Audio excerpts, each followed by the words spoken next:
Hey everybody, welcome to page 42. Today we're going to start talking about the trigonometric identities. Now there is quite a few identities that you're going to have to know here, so it can be a little overwhelming at first to have all of these memorized, but making some flashcards or something could be beneficial and could help you out. A couple of these you might actually recognize right off the bat. So the first ones are the reciprocal identities. And all the reciprocal identities are the identities that we learned back when we started learning about the reciprocals. In other words, we've got these three identities. Sine has a reciprocal, which is cosecant. So we know that sine of theta is equal to 1 over the cosecant of theta. Likewise, it could also go the other way. It could be cosecant of theta equals 1 over sine of theta. So just remember, you could do that either direction. We know that cosine of theta is the reciprocal of secant. So it's going to be 1 over the secant of theta is equal to cosine of theta. And tangent's reciprocal is cotangent, so 1 over the cotangent of theta. In all of those cases, it is important to know that the number on the bottom cannot be equal to 0, so you can't have 0 underneath the fraction. It can't be 1 over 0, because then it would be undefined. So it's important to kind of remember that. The quotient identities are a little bit new, but they come from the fact that we know that tangent is equal to y over x. And since y represents the sine and x represents the cosine, we can come up with the fact that tangent of theta is equal to sine of theta divided by the cosine of theta. And since cotangent is the reciprocal, it's just the exact opposite. The cosine of theta divided by the sine of theta will give you the cotangent of theta. Now, from these, those are kind of our basic ones. There's three other ones that are really, really important, and they're kind of easy to forget in the sense that there's a little bit more memorization to these ones. But I'm going to show you how to get to them. The first one you just have to remember. And the first one has to do with the fact that we know that if you take sine squared and add it to cosine squared, you get 1. So they're called the Pythagorean theorems because it's kind of like a squared plus b squared equals c squared, but it's sine squared plus cosine squared equals 1. There's two others that we get to derive from this directly. I'm going to actually copy this over here and paste it. And basically what we can do is we can modify this a little bit. The way we can modify it is I could start by dividing everything by sine squared of theta. So I'm dividing all three things by sine squared of theta. And by doing that, I'm not actually changing the problem. But what happens, shrink that a little bit so it fits in here. Nope, it won't let me shrink it. There we go. Sine squared divided by sine squared for this first part right here. Sine squared divided by sine squared. Well, if you take anything and divide it by itself, you get 1. I'm going to bring down this plus sign. We just learned that cosine over sine is right up here. That is equal to cotangent. So what we can take from that then is if you do cosine squared divided by sine squared, you get cotangent squared of theta. And this last one, 1 over sine squared of theta, that comes up here and talks about our reciprocals. And like I said, these go both ways. So technically, you can also say cosecant of theta equals 1 over sine of theta. So this right here, this 1 over sine squared of theta would become cosecant squared of theta.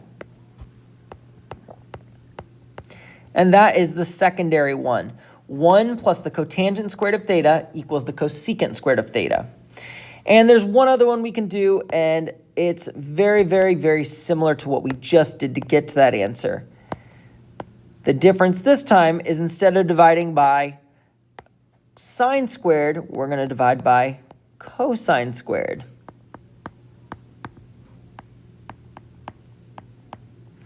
All right, so in that first one right there, if I take sine squared divided by cosine squared, you can see that that gives us, over here on the left, sine over cosine is tangent. So this becomes tangent squared of theta. Cosine squared divided by cosine squared is 1. And 1 divided by cosine squared, that is up here. That's the reciprocal function. So the reciprocal of cosine is secant. So it's going to become secant squared of theta. So there are three functions that are important to remember. Sine squared plus cosine squared equals 1. 1 plus cotangent squared equals cosecant squared. And tangent squared plus 1 equals secant squared. Being mindful that you can move those numbers around. You could subtract 1 to the other side and make it, for example here, I could subtract this 1 over here and make it secant squared of theta minus 1 is equal to tangent squared of theta. And that doesn't change the problem at all. It still represents the exact same thing. Likewise over here, you might subtract the cotangent squared. So this becomes minus cotangent squared theta is equal to the remaining 1 after that cancels. So all of those things are things that you can do. You can move and modify and change them around by adding and subtracting them.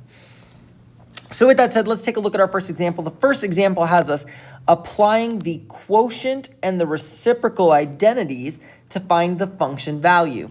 So it says, if the secant of theta is negative square root of 30 over 3, find the cosine.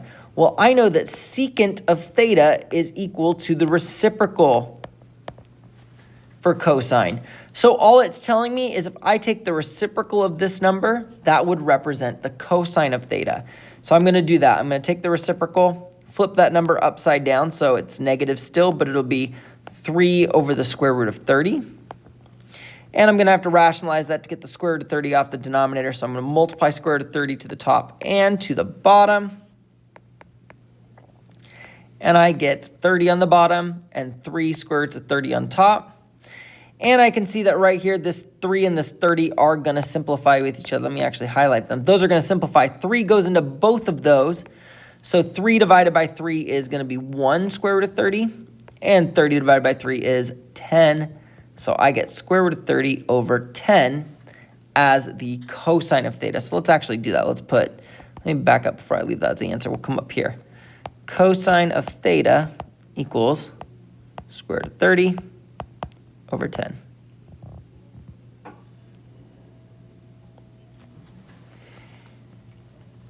All right, in this one again, in part B, it's the same idea. They've given you the cosecant and they ask you to find the sine. Since cosecant and sine are reciprocals, I know that I can get the sine of theta just by finding the reciprocal of the cosecant. So I'm going to flip it. 7 over the square root of 14. We got to rationalize that, multiply by square root of 14. Square root of 14. That's going to give us 7 square roots of 14. And then square root of 14 times square root of 14, the square roots cancel and we just get 14. And those both can divide by 7. 7 divides by 7 and 14 divides by 7. So if I divide them both, I end up with square root of 14 over 2. So in other words, the sine of theta is equal to the square root of 14 over 2.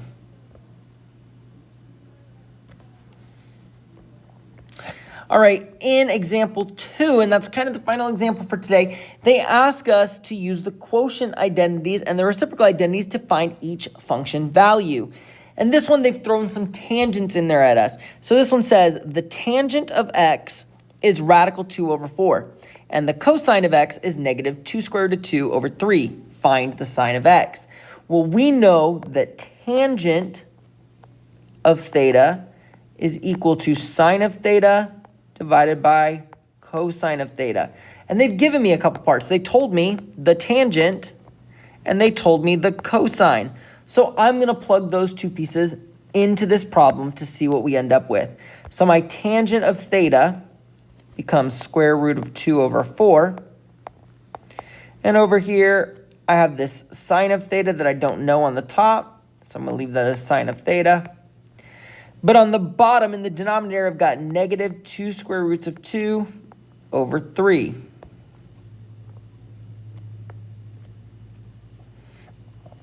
Well, if I want to go ahead and solve this, what I know is that I can multiply whatever's in the denominator to get rid of it.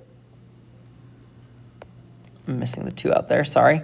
So I can multiply whatever's in the denominator to both sides. That's going to cause this to cancel out here. And I'm left with whatever I get when I multiply over here. So negative 2 square root of 2 times the square root of 2. The square root of 2 times square root of 2 becomes 2, so it ends up being negative 2 multiplied by 2, which is negative 4. And then 3 multiplied by 4 is 12.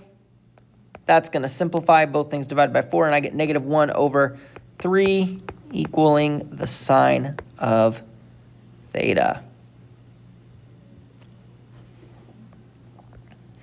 For B, a very similar idea, but this time they're doing the cotangent. And we know that cotangent of theta is equal to cosine of theta over sine of theta, so it's the reciprocal. And again, they gave me the cotangent and the cosine. So I have the cotangent and the cosine here. I've got this piece and I've got this piece. So let's plug those in and see what we got. So if cotangent of theta is negative square root of 5 over 5. My pen is being angry with me.